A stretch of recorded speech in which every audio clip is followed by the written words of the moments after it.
Ave Maria, cheia de graça, o Senhor é convosco. Bendita sois vós entre as mulheres, e bendito é o fruto do vosso ventre, Jesus.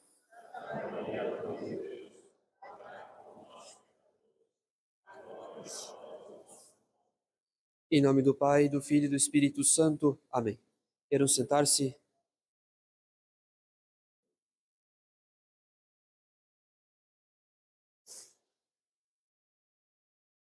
Bendita seja a Trindade Santíssima e unidade indivisa. Confessemos o seu nome, porque usou de misericórdia para conosco.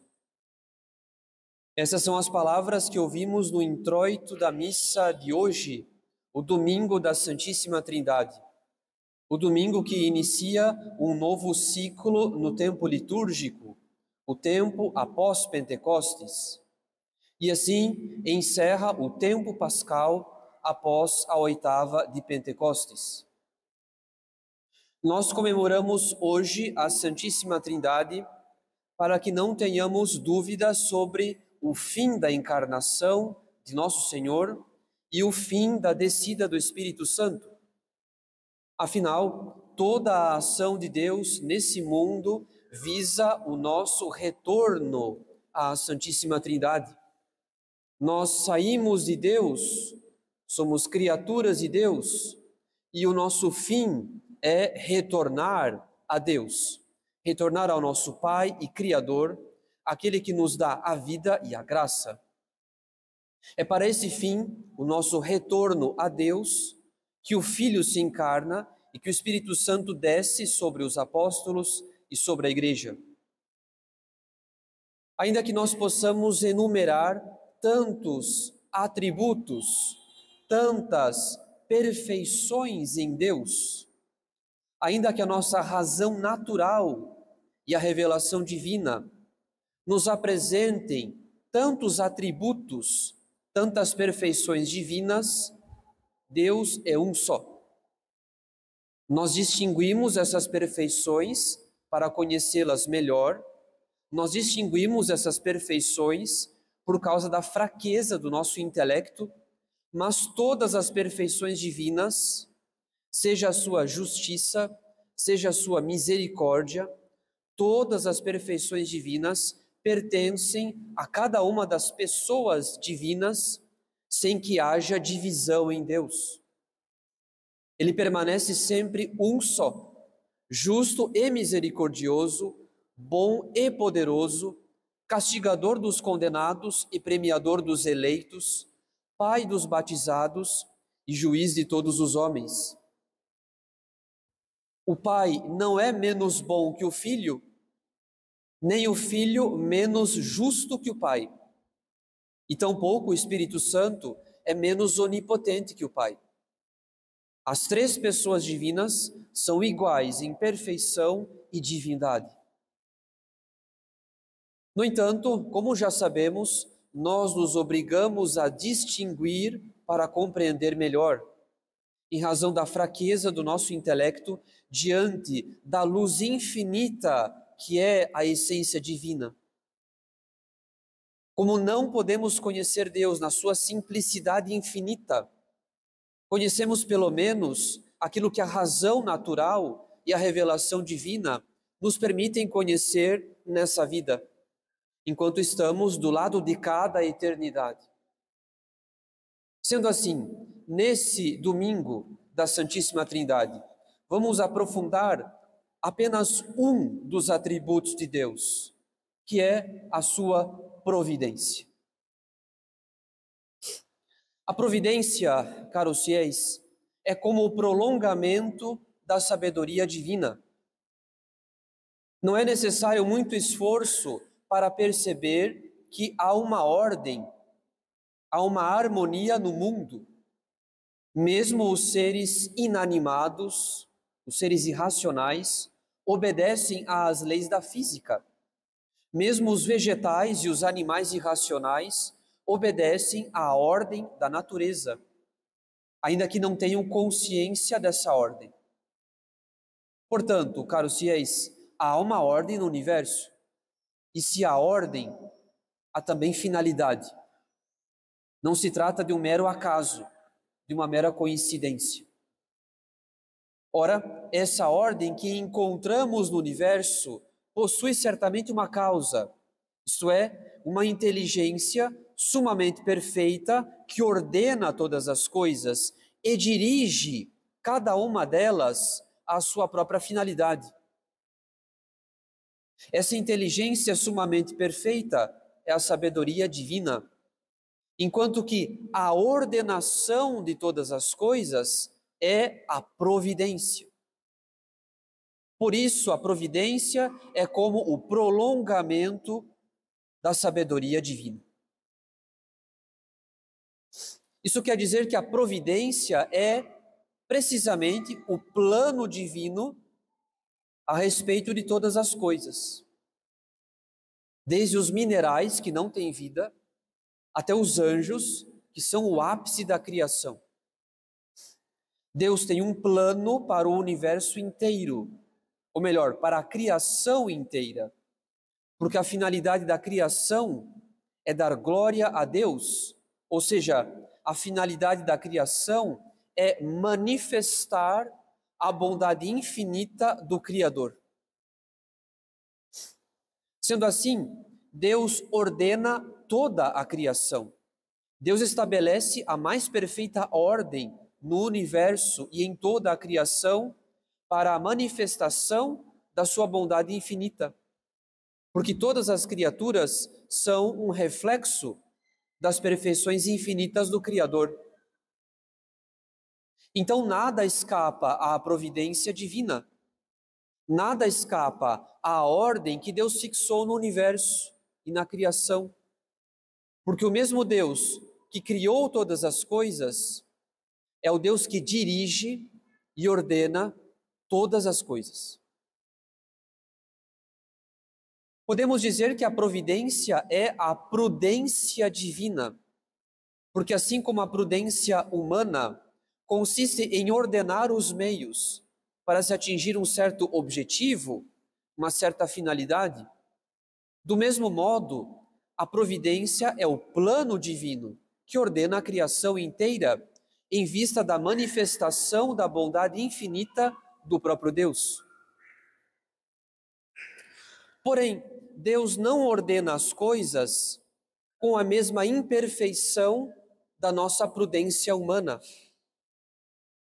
O plano da providência foi traçado até os mínimos detalhes, até os mínimos pormenores, porque nada escapa à sabedoria divina.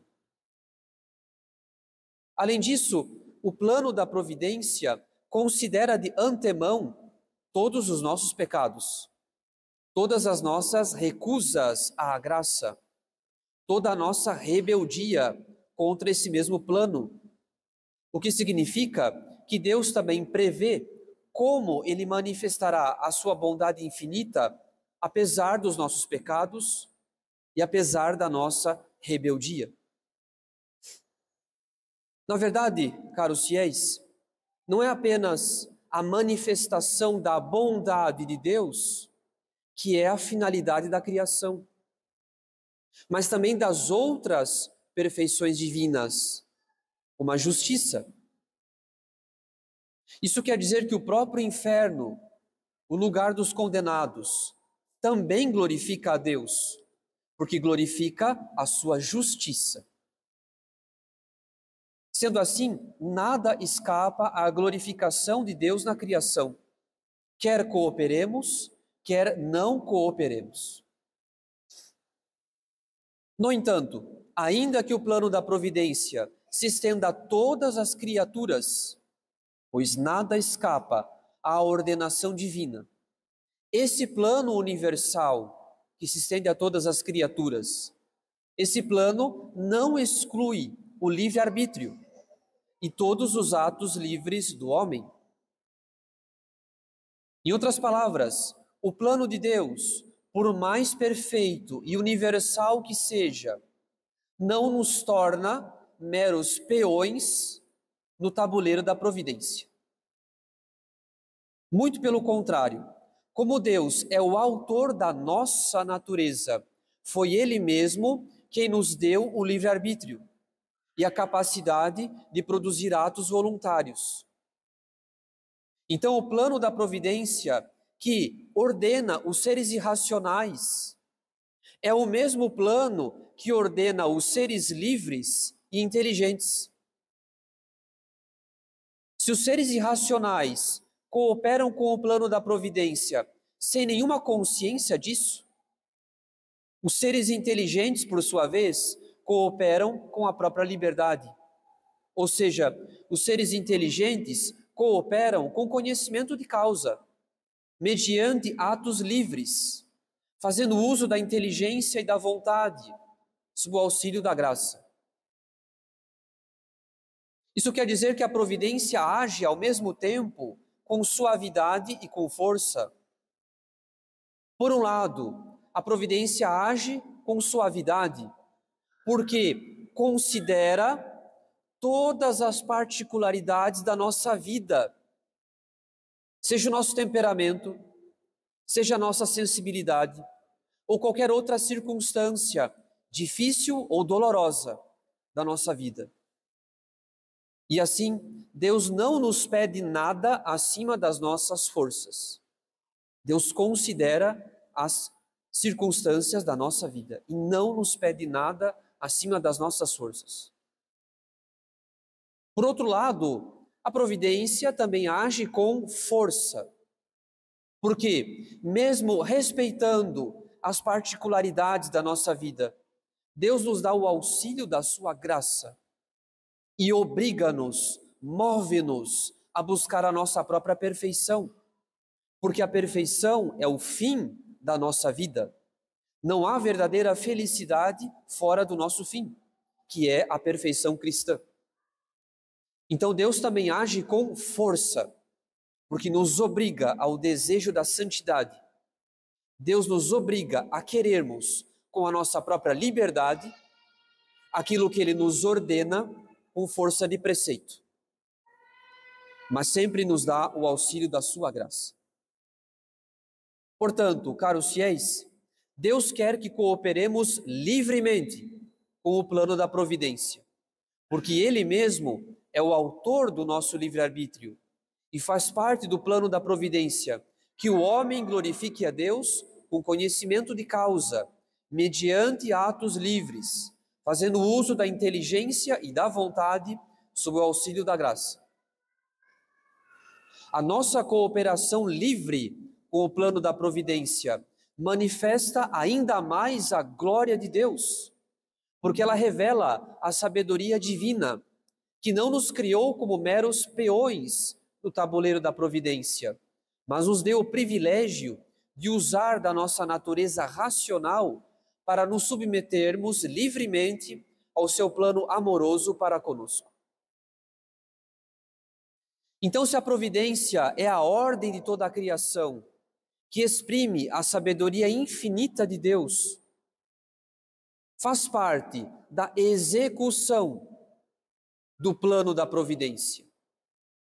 Faz parte do governo de Deus, que as criaturas inferiores se submetam às superiores. Isso é verdade na ordem natural, na medida que as criaturas irracionais, como os animais, estão a serviço do homem, assim como o próprio homem está a serviço de Deus, seu Criador. Porém, isso é ainda mais verdade na ordem sobrenatural, uma vez que Deus comunica a sua graça por meio de intermediários, seja os anjos, seja os santos, seja os sacerdotes. Sendo assim, um sinal certo de resistência à providência divina seria justamente a resistência a algum intermediário, pois resistir a algum dos ministros de Deus, por meio de quem Deus nos comunica a sua graça, resistir a algum ministro significa resistir ao próprio Deus. Então, nada mais temerário do que resistir, por exemplo, às boas inspirações do anjo da guarda, ou então aos bons conselhos do sacerdote na confissão ou na direção, pois tanto os anjos quanto os sacerdotes são ministros escolhidos por Deus para guiar o homem no caminho até a pátria definitiva. Ora, ainda que o plano da providência seja um só, abarcando as criaturas irracionais e as criaturas racionais, é certo que a providência divina não se aplica igualmente a todas as criaturas. Deus é mais providente com os homens que com os animais ou as plantas, assim como Deus é mais providente com os seus filhos adotivos, que são os batizados. Isso porque o batismo nos dá direito a uma providência particular de Deus. A partir do batismo, nós recebemos o dom da filiação divina. O Pai nos olha com particular ternura, porque nos tornamos membros de Jesus Cristo, membros do seu corpo místico. Assim como uma voz se ouviu do céu no momento do batismo de nosso Senhor, que dizia: Eis o meu filho muito amado, em quem ponho minha afeição. Do mesmo modo, caros fiéis, a partir do nosso batismo, incorporados ao corpo místico de Jesus Cristo, o Pai nos diz também a nós que somos filhos muito amados, conquistados pelo sangue preciosíssimo de nosso Senhor no mistério da paixão. Portanto, caros fiéis, em razão do grande dom da graça santificante, em razão da nossa incorporação ao corpo místico de Jesus Cristo, o Pai nos olha com particular ternura e assim dedica a cada um dos batizados uma providência particular. No Evangelho, nosso Senhor diz: buscai em primeiro lugar o reino de Deus e a sua justiça, e todas estas coisas vos serão dadas em acréscimo. Pois nós não devemos compreender reino de Deus, a expressão reino de Deus, apenas no sentido social, uma vez que a igreja é o reino de Deus. Pelo contrário, devemos compreender a expressão reino de Deus também no sentido espiritual, porque a vida da graça, o estado de graça, é o reino de Deus na alma. O estado de graça é o reino de Deus na alma. Sendo assim, todo aquele que busca, em primeiro lugar, o reino de Deus, ou seja, que busca a própria santificação, que busca o progresso da graça, o progresso da caridade e das demais virtudes, essa alma pode ter a garantia de que tudo lhe será dado em acréscimo. É do interesse do próprio Deus prover todos os meios que essa alma necessita para permanecer na graça e crescer na graça. É do interesse de Deus prover todos os meios de que ela necessita, seja o trabalho, seja o matrimônio ou qualquer outro bem desse mundo. Então, o segredo para se manter a paz de espírito em meio às preocupações da vida é o combate da nossa santificação. O batizado que vive em estado de graça sabe que Deus é providente. Deus cuida da sua vida mais do que ele mesmo é capaz de cuidar. Deus prevê os obstáculos, as quedas e provê as graças necessárias para as evitar. Enfim, Deus age sempre como um pai amoroso, cheio de bondade e de ternura, porque quer conduzir os batizados, os seus filhos, à pátria definitiva. E por isso não lhes deixa faltar nada do que é necessário nesse mundo. No entanto, como compreender que haja tanta prosperidade entre os pecadores, sendo que há tantas almas justas imersas no sofrimento? Onde está a providência paternal de Deus para com aqueles que sofrem? E onde está a justiça de Deus para com os pecadores obstinados? Em primeiro lugar, caros fiéis, ainda que Deus tenha uma providência particular para com os seus filhos, nem sempre a prosperidade material ou o sucesso em qualquer empreendimento pessoal, nem sempre prosperidade ou sucesso são um bom sinal. Isso porque o maior castigo que Deus possa infligir a uma alma é lhe dar licença para pecar. Quando Deus dá licença a uma alma para que ela continue pecando, quando Deus permite que uma alma continue pecando sem obstáculos, os autores espirituais ensinam que nesse caso Deus abandonou essa alma.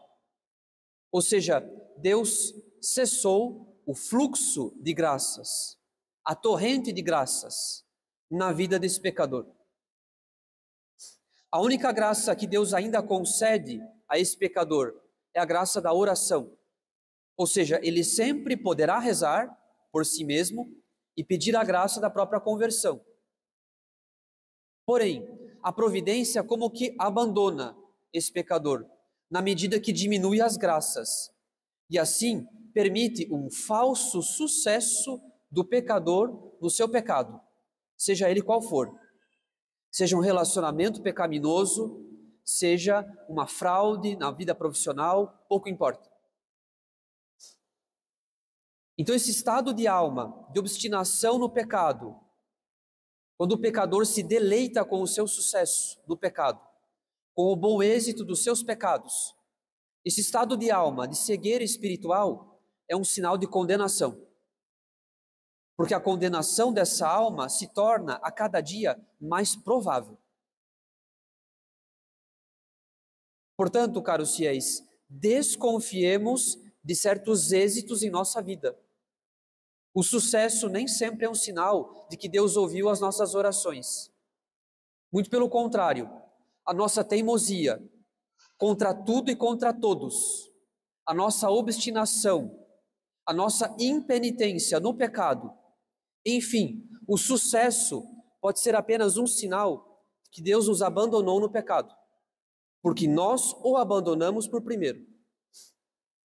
Donde a importância de rezarmos pelos pecadores obstinados, assim como Santa Mônica rezou heroicamente pelo seu filho, pois se não fosse a perseverança da mãe, o filho não teria recebido a graça da própria conversão e estaria certamente perdido. E por último, caros fiéis, o que dizer a respeito do sofrimento das almas justas? Onde está a providência no sofrimento dos justos? Ora, assim como o Pai não privou Jesus Cristo dos sofrimentos, mas quis que ele fosse exaltado e glorificado acima de toda a criatura, graças à sua caridade transbordante no mistério da paixão, do mesmo modo, caros fiéis, faz parte do plano da providência nos dar alguns motivos de sofrimento que vão nos purificar do pecado e dilatar em nossa alma a caridade e as demais virtudes. A vida presente é apenas uma passagem e por isso a providência age sempre no sentido de desapegar-nos do mundo e das criaturas por meio das tribulações, por meio dos sofrimentos, para que tenhamos sempre um desejo mais vivo, mais ardente da nossa pátria definitiva. Nesse sentido, não é um mau sinal quando uma alma justa sofre alguma tribulação. Pelo contrário, é um mau sinal não sofrer nada, não padecer nada. É um mau sinal ter liberdade para pecar e ter sucesso no pecado. Então, ai daquelas almas que não sofrem. Isso não é um bom sinal. Então, não duvidemos do amor paternal de Deus, caros fiéis. apenas porque temos que carregar alguma cruz que a providência nos enviou. Se sofrermos em união aos sofrimentos de nosso Senhor, maior será a nossa união com Deus pela graça, menor será o nosso apego a esse mundo, e grande será a nossa alegria na pátria definitiva. Grande será a nossa recompensa. Pelo contrário, tenhamos medo e muito medo se temos muito sucesso em algum pecado, em alguma obstinação pessoal, pois esse sucesso no pecado não é um bom sinal, mas um sinal de que nos afastamos de nosso Senhor dia após dia e assim perdemos a providência particular de Deus para com os seus filhos. Não é o escapulário que vai nos salvar se dirigimos a nossa vida no sentido contrário à nossa salvação. Em nome do Pai, e do Filho, e do Espírito Santo. Amém.